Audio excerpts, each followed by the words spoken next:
হঠাৎ বিশ্বনবী দেখলেন আকাশের সূর্যের আলো ক্ষীণ হতে শুরু করেছে, কমতে শুরু করেছে। তিনি খেয়াল করে দেখলেন এর কারণ সাইয়েদনা জিব্রাইল বিশাল ফেরেশতাদের বহন নিয়ে পৃথিবীতে নেমে আসছেন। এসে বললেন, ইয়া রাসূলুল্লাহ, আমি 1,40,000 ফেরেশতা নিয়ে নেমে এসেছি। আপনি কি জানেন না, ঠিক একটু আগে মদিনাতে আপনার এক প্রিয় সাহাবা, তার নাম হচ্ছে মুআবিয়া ইবনে মুআবিয়া আল মুজানি, একটু আগে শেষ নিঃশ্বাস ত্যাগ করেছে।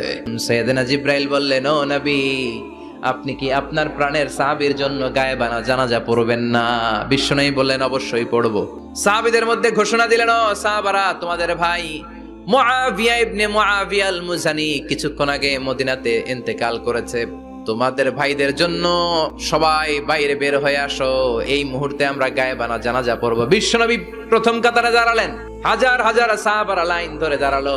সাইয়েদনা জিব্রাইল 1,40,000 ফেরেশতা নিয়ে সাহাবাদের পেছনে 2টা লাইনে দাঁড়িয়ে গেলেন। নামাজ শেষ।